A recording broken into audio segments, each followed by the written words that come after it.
Nunca imaginé que algún día contaría esto.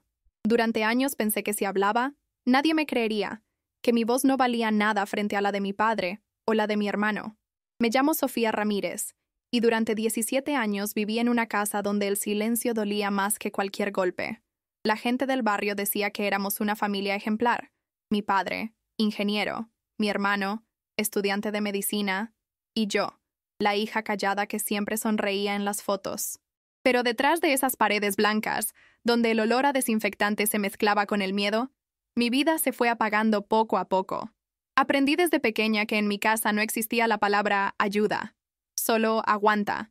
Y cuando alguien me preguntaba por qué estaba tan seria, solo decía que me dolía la cabeza. Nunca supe si era la cabeza o el alma. Si están viendo esto, den like a este video y suscríbanse al canal. No saben cuánto ayuda. Y, por favor, comenten desde qué ciudad nos están viendo. La primera vez que Luis entró a mi habitación, pensé que estaba soñando. Tenía 13 años y creía que los monstruos vivían bajo la cama, no en el cuarto de al lado.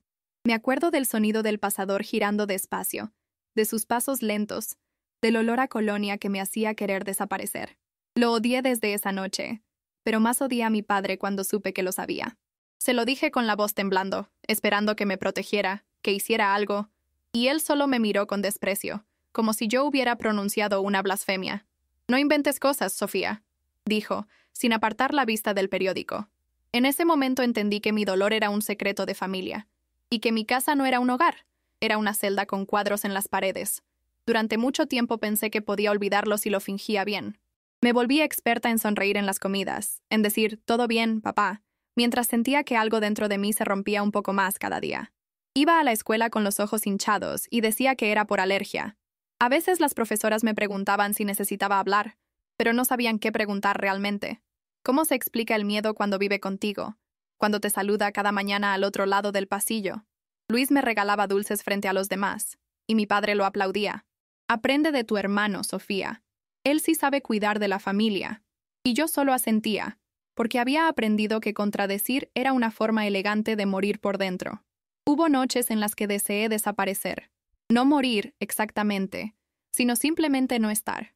Fantaseaba con caminar hasta el mar y dejar que el agua se llevara todo. El olor, las voces, los recuerdos. Pero algo me detenía.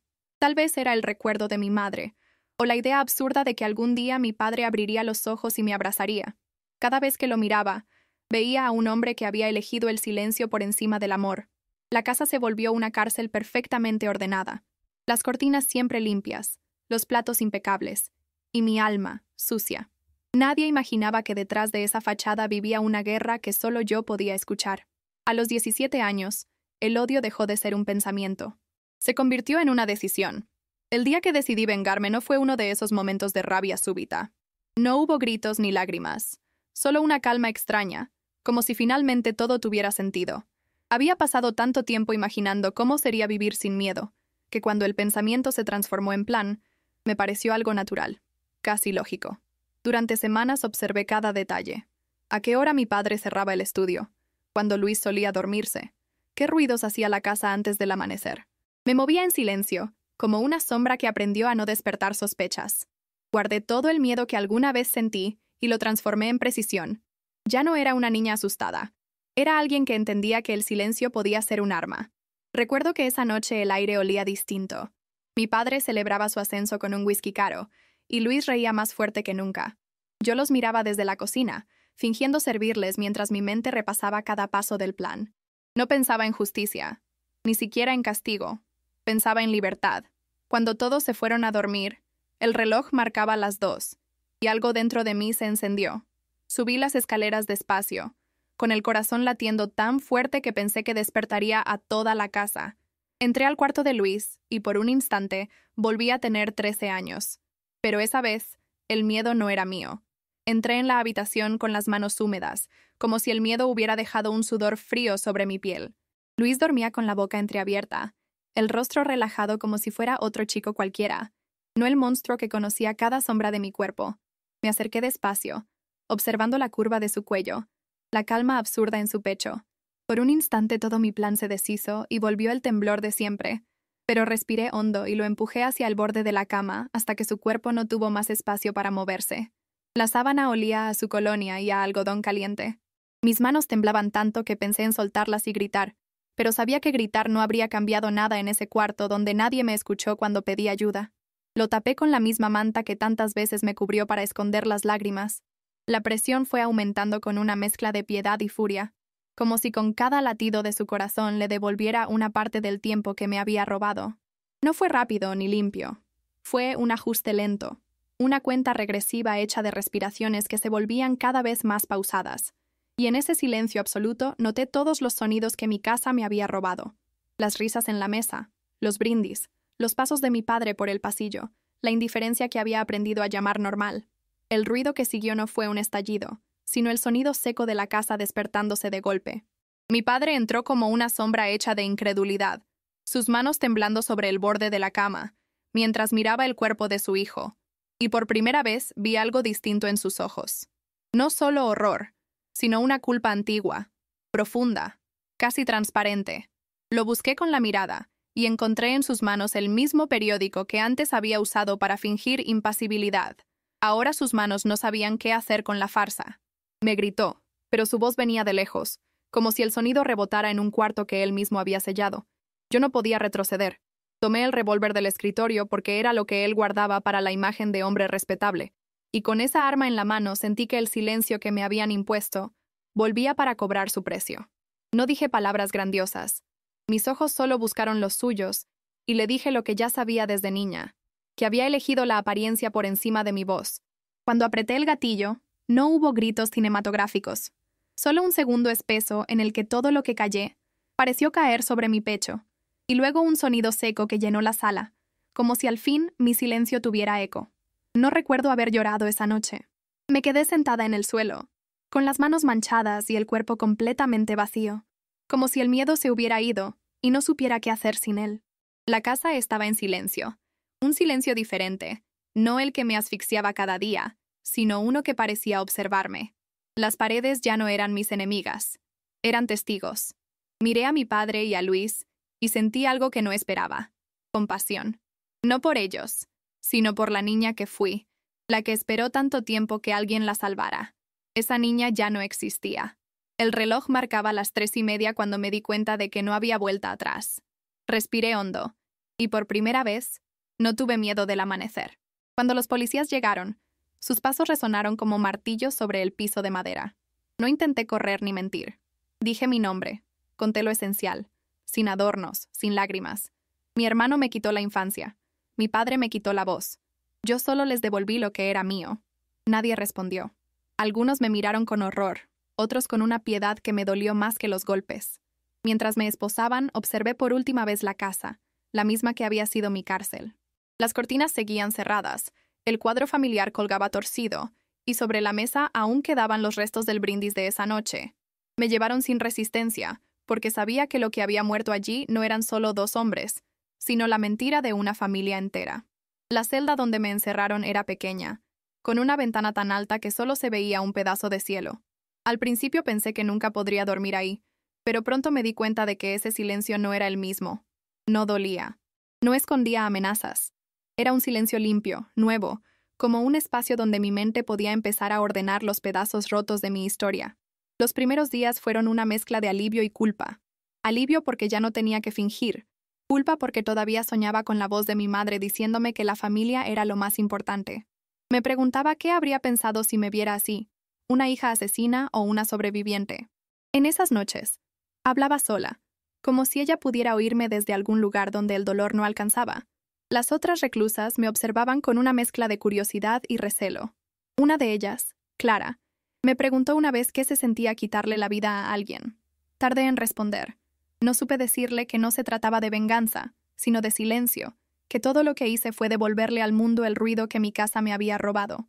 No sentí placer, le dije, solo paz, por un instante. Ella asintió y no volvió a preguntarme nada. Con el tiempo comprendí que mi historia no era única. En cada mujer allí había una herida parecida, distinta forma, mismo origen, dolor heredado, callado, multiplicado. Y en medio de esa oscuridad colectiva, encontré algo que jamás había tenido: comprensión. Pasaron los meses y comencé a escribir. Al principio solo frases sueltas, palabras que me salían sin pensar, como si mi cuerpo necesitara vaciarse de todo lo que había guardado durante años. Escribía en pedazos de papel que conseguía de la cocina o de las cajas viejas de jabón. No eran cartas ni diarios, eran confesiones. Escribir se volvió mi manera de respirar. En esas líneas empecé a encontrar a la Sofía que había quedado atrapada en esa casa, la que nunca tuvo permiso para gritar. Las palabras eran mi refugio, mi juicio y mi absolución. A veces, cuando terminaba una hoja, sentía que había llorado sin lágrimas. Otras veces la rabia regresaba, más viva que nunca, recordándome que hay heridas que no se cierran, solo se aprenden a mirar sin que sangren.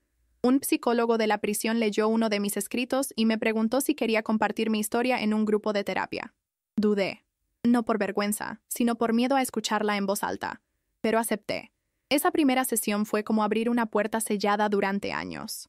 Había mujeres que habían perdido hijos, otras que habían sobrevivido a cosas peores de lo que cualquiera podría imaginar. Y sin embargo, todas escuchaban con respeto. Cuando terminé de hablar, el silencio que siguió no fue incómodo. Era un silencio distinto, un silencio que abrazaba. En ese momento supe que mi voz, esa que mi padre me había arrebatado, finalmente me pertenecía. No era perfecta ni fuerte, pero era mía. Un día recibí una carta. Venía del exterior, sin remitente. El sobre era simple, pero reconocí la caligrafía de mi tía Marta, la hermana menor de mi madre. No supe si abrirla o romperla. Me temblaban las manos porque temía que en esas líneas viniera un juicio, una condena moral disfrazada de afecto. Pero no. Cuando por fin la leí, sus palabras eran suaves, casi un susurro. Tu madre siempre supo que eras fuerte. Si alguna vez te hizo falta su abrazo, ahora te lo mando yo. Lloré tanto que el papel se humedeció y la tinta se corrió. Era la primera vez en mucho tiempo que alguien me hablaba sin reproches. Esa carta no borró lo que hice, pero me hizo entender algo. Había otras formas de familia, las que se construyen fuera del dolor. Con el tiempo, comencé a recibir visitas de voluntarios que llevaban libros y música a la prisión. Uno de ellos, un hombre mayor llamado Ernesto, me prestó una novela sobre una mujer que había sobrevivido a la guerra y encontrado paz escribiendo cartas a los muertos. Me dijo, no hay castigo que cure, pero hay palabras que alivian. Esa frase se me quedó grabada. Empecé a escribirle a mi madre, aunque sabía que nunca leería esas cartas. Le contaba lo que comía, lo que soñaba, lo que temía. A veces le pedía perdón, otras solo le decía que la extrañaba. Cada carta era un pedazo de mi culpa que se volvía liviano, como si mi historia empezara a tener otro significado más allá del crimen. Hubo una noche, casi un año después, en la que soñé con mi hermano. No como el monstruo que fue, sino como el niño que recordaba de antes, cuando jugábamos en el patio con las canicas de mi padre. En el sueño me pedía perdón, y yo no sabía si creerle. Desperté sudando, con un nudo en el pecho. Me pasé el resto del día pensando si el perdón era siquiera posible. ¿Podía una víctima perdonar sin traicionarse a sí misma? No encontré respuesta, pero algo cambió dentro de mí. Por primera vez no sentí odio, solo cansancio. Un cansancio profundo, como el de alguien que ha llevado una piedra sobre la espalda por demasiado tiempo y de pronto la deja caer. Comprendí que perdonar no era absolver, era soltar. Desde entonces, comencé a ver las cosas con otra claridad. Miraba mis manos, las mismas que habían destruido y sobrevivido, y me sorprendía que aún pudieran sostener algo con ternura. Empecé a ayudar en la cocina del penal, a enseñar a leer a las más jóvenes. Algunas no sabían ni escribir su nombre, y cuando lograban hacerlo, me miraban con un brillo en los ojos que me recordaba a la esperanza. No lo hacía por redención ni para ganar puntos de conducta. Lo hacía porque entendí que lo único que podía dar sentido a mi historia era evitar que otra muchacha aprendiera a callar como yo. En ese pequeño gesto encontré una paz que nunca imaginé posible. A veces, cuando llega la noche y el penal se sumerge en ese silencio espeso que solo conocen quienes no tienen a dónde ir, pienso en mi padre. No en el hombre que murió frente a mí, sino en aquel que fue antes, cuando aún sonreía y me cargaba en sus hombros para ver los fuegos artificiales del malecón. Me pregunto en qué momento se quebró. Tal vez fue cuando mamá murió, o quizá mucho antes, cuando decidió que su reputación valía más que la verdad. No lo justifico, pero intento entenderlo. Supongo que todos heredamos algo de nuestros padres. A mí me dejó su miedo, su silencio, y una historia que tuve que romper para poder seguir viva. Si alguna vez llego a salir de aquí, no buscaré su tumba. Prefiero recordarlo como ese hombre que todavía no se había convertido en juez y verdugo de su propia familia. He aprendido que la memoria es caprichosa. Hay días en que todo parece un sueño mal contado, y otros en que puedo sentir el peso exacto de aquella noche sobre mis hombros. Pero ya no huyo de los recuerdos. Los dejo venir. Los miro de frente, porque sé que esconderlos sería darles más poder. En terapia, una psicóloga me dijo que hablar es una forma de reconstruir la identidad, de decirle al mundo, esto me pasó, pero no me define. Y tal vez por eso hoy me atrevo a contar mi historia, no para justificarla, sino para que alguien, en algún lugar, entienda que el silencio también mata. A veces pienso en la justicia, en cómo todos la pronuncian como si fuera algo puro, limpio, cuando en realidad está llena de sombras. Mi abogado intentó convencer al juez de que yo actué bajo una crisis emocional, que no era plenamente consciente de mis actos. Lo escuchaba hablar y pensaba en lo absurdo que sonaba que alguien intentara traducir mi vida en términos legales. No hay artículo que describa lo que se siente ser traicionada por los que deberían cuidarte. El juicio duró 3 días. En la sala hacía frío y el aire olía a papel húmedo y perfume barato. Cuando pronunciaron mi sentencia, 8 años, no sentí rabia. Sentí alivio. 8 años eran nada comparado con los que ya había pasado encerrada antes de apretar el gatillo. Durante el juicio, una periodista me observaba todo el tiempo. Era joven, de cabello oscuro y mirada atenta. Al final se me acercó y me dijo, «Tu historia merece ser contada». Yo no supe qué responderle. Parte de mí quería desaparecer del mundo, no dejar rastro. Pero otra parte, una que apenas empezaba a despertar, entendió que tal vez mi historia podía servir para algo más que mi propia redención. Acepté hablar con ella, no para limpiar mi nombre, sino para darle voz a esa niña que nadie quiso escuchar. Grabó mis palabras con una grabadora vieja, y mientras hablaba, sentí que algo dentro de mí se liberaba, como si cada palabra fuera una llave abriendo una celda invisible. Cuando el reportaje salió publicado, no imaginé la reacción. Algunos me llamaron monstruo, otros mártir. Había quienes decían que debía pudrirme en la cárcel y otros que hablaban de mí como si fuera un símbolo de resistencia. Pero yo no quería ser ninguna de esas cosas. Solo era una chica que había sobrevivido. Recibí cientos de cartas, de mujeres, de adolescentes, incluso de hombres que decían haber vivido cosas parecidas. Algunas cartas venían de lugares que ni siquiera conocía. Las leía despacio, con un nudo en la garganta. Por primera vez entendí que mi historia no era una excepción, sino un eco. Un eco de tantas voces que también habían sido silenciadas por el miedo, la vergüenza o el qué dirán. Me dolía pensar cuántas Sofías había allá afuera, esperando que alguien las creyera. Ese fue el momento en que algo dentro de mí cambió definitivamente. Dejé de pensar en mí como una víctima y empecé a verme como una sobreviviente. Comencé a escribir para esas mujeres que me escribían, para las que aún no podían hablar. Cada palabra que enviaba fuera de esas paredes era un pedazo de libertad que recuperaba.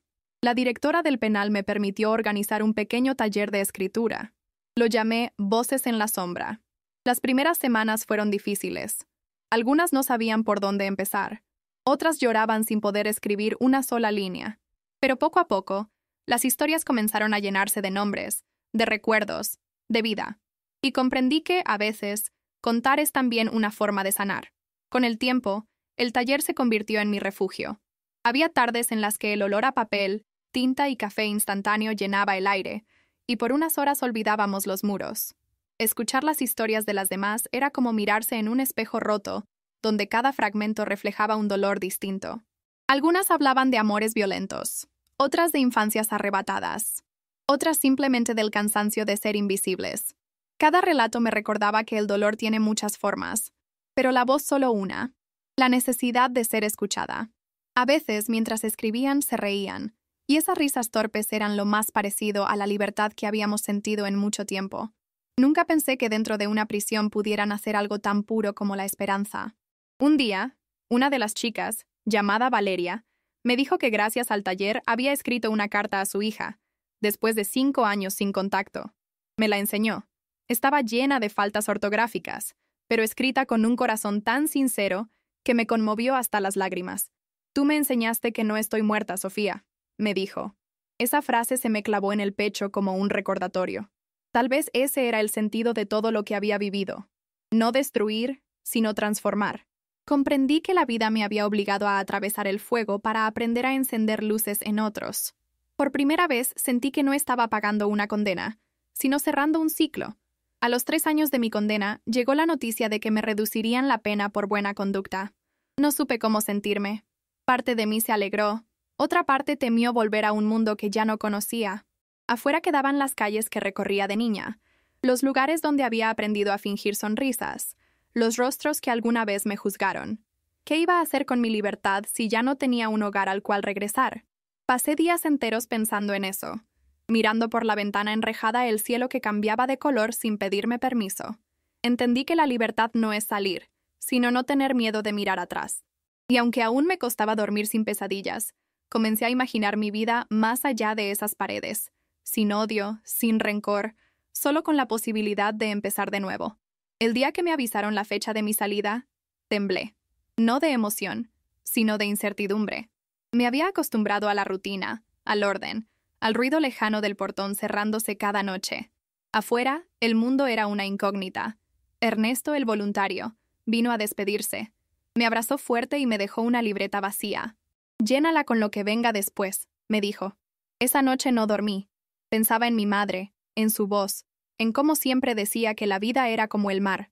Golpea, arrastra, pero también limpia. Y mientras escuchaba el murmullo de las presas durmiendo, supe que al día siguiente, cuando cruzara esas puertas, no saldría la misma Sofía que había entrado. El sol me cegó al salir. No recordaba su calor, ni cómo el aire libre podía oler tan distinto.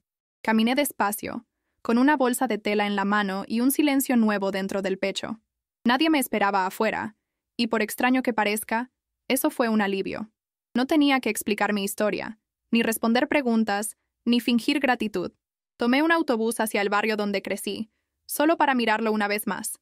Las calles estaban iguales, pero todo me parecía más pequeño, más ajeno. La casa seguía allí, con sus paredes descascaradas y las persianas rotas. No me atreví a entrar. Me quedé frente a la reja oxidada, escuchando el eco de mi infancia. No sentí rabia, ni pena, solo una distancia inmensa, como si la niña que fui se hubiera quedado atrapada para siempre detrás de esas ventanas cerradas. Después caminé hasta el cementerio. No llevaba flores.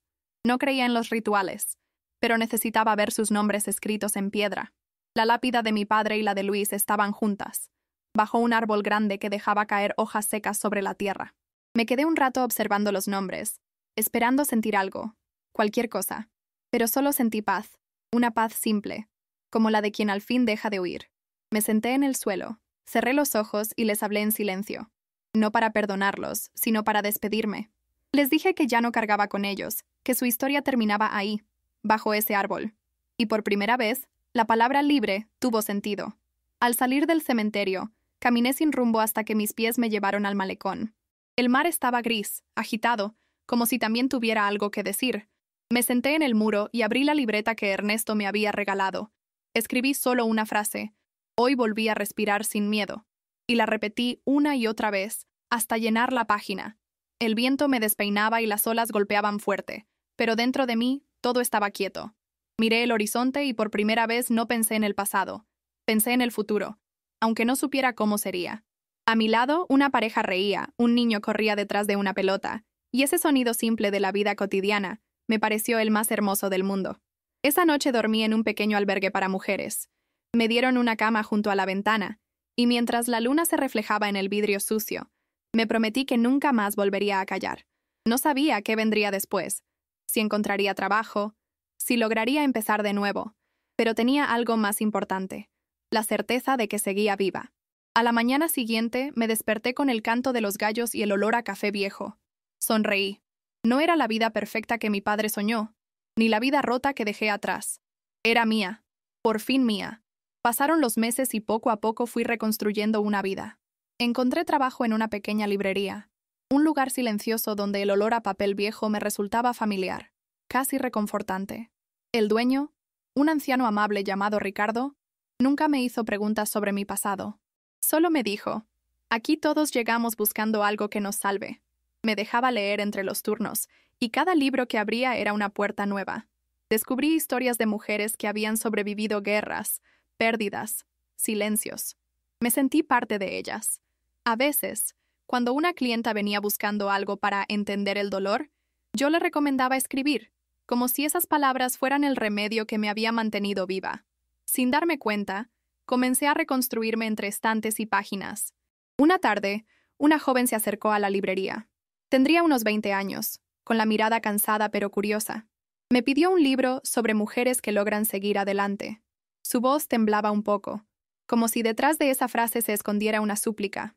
Le recomendé uno que me había acompañado en prisión, y cuando lo tomó, nuestras miradas se cruzaron. En sus ojos vi a mi yo de 17 años, la misma mezcla de miedo y esperanza. No le dije nada más, solo le sonreí. Cuando se fue, me quedé mirando la puerta abierta, con el corazón apretado. Supe entonces que, de alguna manera, la historia continuaba. No con mi nombre, sino con cada mujer que decidiera romper el silencio. Con los años aprendí a convivir con mis recuerdos. No los niego, pero tampoco los dejo mandarme. Hay días en que todo parece calmo, y otros en que el pasado me sorprende en los lugares más simples. El sonido de una llave girando en la puerta, un olor a colonia masculina, una frase dicha con cierta autoridad. En esos momentos, cierro los ojos y respiro. Ya no soy aquella niña indefensa. Soy una mujer que sobrevivió a sí misma. No busco olvidar. Busco vivir con lo que fue. Aprendí que el dolor no se va, pero se transforma. Que no hay redención perfecta. Solo caminos que uno decide recorrer sin volverse a esconder. Y en cada paso que doy, siento que mamá camina conmigo, silenciosa, pero presente. Hace poco, volví a escribir. No por terapia, sino por costumbre. Me gusta llenar cuadernos con historias inventadas, donde las mujeres siempre encuentran su voz. Algunas mueren libres, otras viven con cicatrices, pero todas hablan. A veces pienso que escribir es mi manera de asegurarme de que mi historia no se pierda entre los murmullos. He pensado en publicar un libro, aunque no sé si me atrevería a poner mi nombre. No busco fama ni perdón, solo dejar constancia de que existí, de que fui más que una víctima o un expediente judicial. Si alguna joven lo lee algún día y se reconoce, quizás entienda que nunca es tarde para romper el silencio. Una tarde, mientras ordenaba los estantes de la librería, encontré a la periodista que había escrito mi historia años atrás. Había envejecido un poco, pero su mirada seguía siendo la misma. Firme, curiosa, empática. Me reconoció enseguida y sonrió. «Sabía que te encontraría algún día», me dijo. Nos sentamos a tomar un café en el rincón más tranquilo del local. Me contó que su artículo había inspirado una organización dedicada a apoyar a mujeres víctimas de abuso familiar. La llamaron Voces del Silencio. Sentí un escalofrío al escuchar el nombre. No supe si reír o llorar. Ella me tomó la mano y dijo, «Tu historia cambió más vidas de las que imaginas». Por primera vez, creí que tal vez algo bueno había nacido de tanto horror. Cuando se fue, me quedé sola, mirando el reflejo del atardecer sobre el vidrio del mostrador. Pensé en todo lo que había perdido, pero también en lo que había ganado. La libertad de elegir, de hablar, de existir sin miedo. Abrí la libreta vieja de Ernesto, esa que me acompañó desde la cárcel, y escribí una frase nueva. No hay noche tan larga que no tenga un amanecer. Me quedé observando las palabras como si fueran un espejo. Tal vez la vida, después de todo, era eso. Un ciclo de sombras y luz, de gritos y silencios, y la única forma de seguir era aceptarlos a ambos sin dejar de caminar. Unos meses después, la periodista me invitó a hablar en una conferencia sobre resiliencia. Al principio, me negué. Decir mi historia frente a desconocidos me parecía abrir una herida que ya había aprendido a cubrir. Pero insistió, y finalmente acepté. El día del evento, las luces del auditorio me cegaban, y el murmullo del público me hizo temblar. Tenía las manos frías, las palabras atascadas en la garganta. Cuando subí al escenario, todo el ruido desapareció. Vi rostros atentos, algunos con lágrimas, otros con rabia contenida, y supe que no hablaba solo por mí. Hablaba por todas. Por las que aún callaban, por las que no sobrevivieron, por las que todavía dormían con miedo. Y entonces hablé, sin guión, sin papeles. Dejé que la voz saliera con sus grietas, con sus pausas, con su verdad. Cuando terminé, el silencio llenó la sala, pero no era el silencio que me aterrorizaba de niña. Era un silencio de respeto, de empatía. Luego vinieron los aplausos, suaves primero, luego más fuertes, hasta que se mezclaron con llantos y abrazos. Una mujer del público se me acercó al final y me dijo al oído, «Gracias por decir lo que yo nunca pude». Esa frase se me clavó en el alma. Entendí que mi historia, con toda su oscuridad, también podía ser una lámpara, no para borrar el pasado, sino para iluminar a quienes aún buscan una salida. Después de aquella conferencia, mi vida cambió de una forma que nunca imaginé. Me invitaron a más charlas, talleres, universidades. Yo, que alguna vez temí mi propia voz, ahora hablaba frente a auditorios llenos. A veces me temblaban las manos, pero ya no por miedo, sino por emoción. En cada historia que escuchaba, en cada mirada que se cruzaba con la mía, veía una red invisible que nos unía a todas las que alguna vez fuimos silenciadas. No todas podían contar su historia, pero al escuchar la mía, muchas entendían que el dolor compartido pesa menos. Y así, poco a poco, empecé a sanar de un modo que nunca habría conseguido sola. Sanar, descubrí, no es olvidar ni dejar de sentir. Es aprender a vivir con las cicatrices sin que definan tu reflejo. Un día, una chica de 16 años se me acercó después de una charla. Lloraba, pero no de tristeza. Me abrazó con fuerza y me dijo, «Pensé que era la única». Esa frase me desarmó. Le sonreí y le respondí, «Yo también lo pensé alguna vez». En ese abrazo entendí que el verdadero fin de mi historia no era la venganza, ni siquiera el perdón. Era el eco que quedaba después. La posibilidad de que mi dolor se transformara en fuerza para alguien más. Esa noche, al regresar a casa, me miré en el espejo y por primera vez en muchos años, no vi culpa ni miedo. Vi una mujer viva, cansada, pero en paz. Con el tiempo, el pasado dejó de perseguirme como un fantasma. A veces regresaba en sueños, sí, pero ya no para asustarme, sino como un recordatorio de quién fui y hasta dónde había llegado. Comprendí que no se trata de borrar lo ocurrido, sino de aprender a caminar con ello. Empecé a visitar escuelas, a hablar con jóvenes sobre la importancia de escuchar y creer a quienes se atreven a hablar. Les contaba mi historia sin adornos, sin dramatismos, solo con verdad. Algunos bajaban la mirada, otros lloraban en silencio. Pero al final, siempre alguien se acercaba para decirme que mis palabras habían encendido algo en su interior. En esos momentos entendía que mi dolor, aunque injusto, había encontrado su propósito. Una tarde de verano, regresé al mar. Era el mismo malecón donde años atrás había escrito mi primera frase de libertad. Me senté en el mismo muro y abrí la libreta, ahora llena de hojas escritas.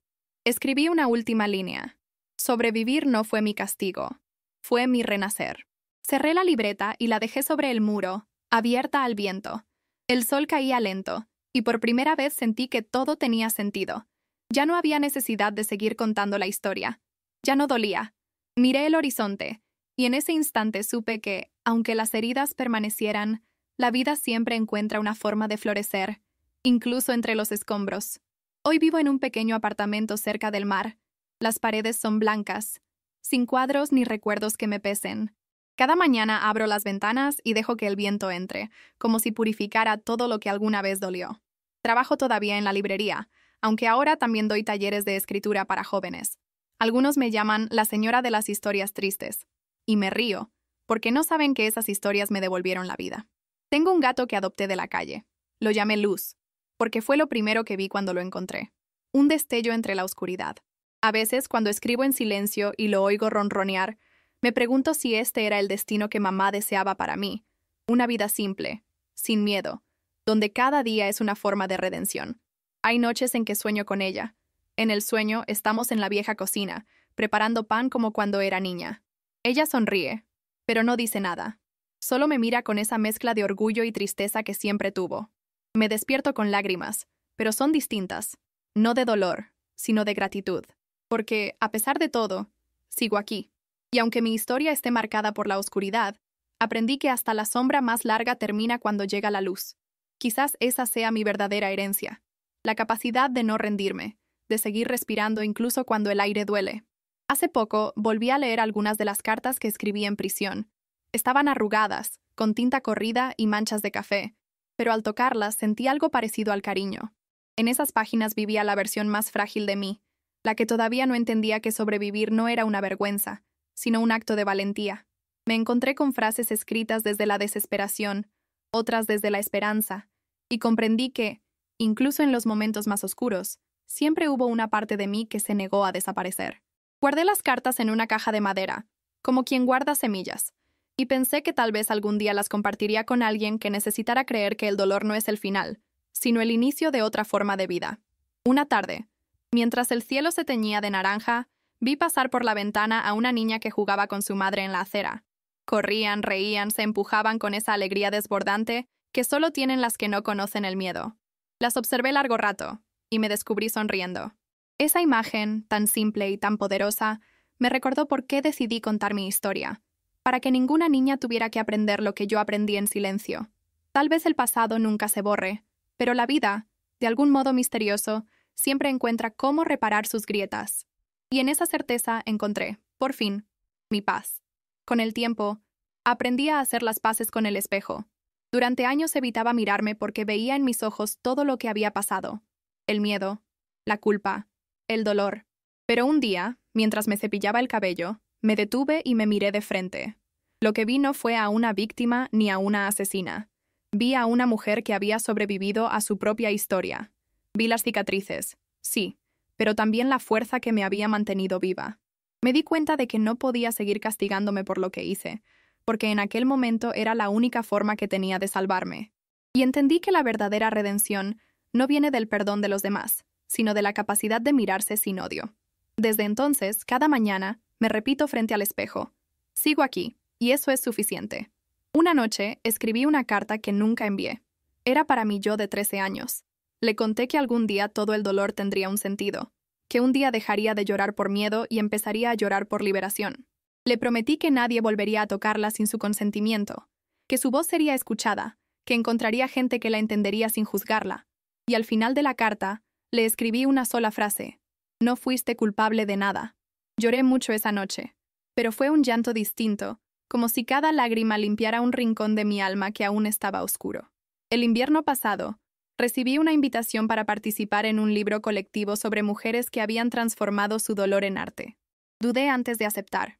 Parte de mí temía volver a abrir heridas, pero otra parte sabía que esa era la manera de cerrarlas del todo. Cuando el libro fue publicado, me enviaron un ejemplar. En la portada, bajo el título Mujeres que resisten, aparecía mi nombre completo: Sofía Ramírez. Lo miré largo rato. Por primera vez no me dio vergüenza verlo impreso.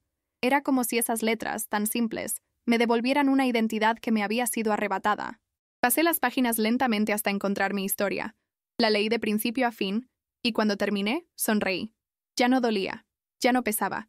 Era solo eso, una historia, una que había sobrevivido conmigo. Esa noche salí a caminar. La ciudad dormía, las luces del malecón parpadeaban a lo lejos, y el aire olía a sal. Cerré los ojos y escuché el sonido del mar, el mismo que me había acompañado toda la vida. Pensé en mamá, en Ernesto, en Clara, en cada mujer que había compartido su voz conmigo. Pensé también en Luis y en mi padre, no con odio, sino con una compasión que nunca creí posible. Miré al cielo y susurré un gracias, sin saber bien a quién. Quizás a la vida, quizás a mí misma. Porque después de todo, sobrevivir no fue mi venganza. Fue mi manera de volver a empezar. Hoy, mientras escribo estas últimas líneas, siento que cierro un ciclo que me acompañó por demasiado tiempo. No busco consuelo ni admiración. Solo dejar constancia de que fui, que existí, que amé y también odié, pero que aprendí a seguir. A veces, cuando el viento sopla fuerte y golpea las ventanas, aún escucho ecos de aquella casa, del silencio que me formó. Pero ya no me asusta. Ahora sé que cada cicatriz, visible o no, es una forma de memoria. No para revivir el dolor, sino para recordar de dónde vengo y quién soy. Si alguna vez alguien lee esto, quiero que sepa que no hay oscuridad que dure para siempre, ni silencio que no pueda romperse. Cierro la libreta, apago la lámpara y miro por la ventana. La luna está alta, redonda, como una promesa. Me recuesto y respiro profundo. No sé qué vendrá mañana, pero por primera vez en mi vida no me importa. Lo importante es que esta historia ya no me pertenece. Le pertenece al viento, a las olas, a todas las voces que alguna vez callaron. Yo solo soy una de ellas y con eso basta.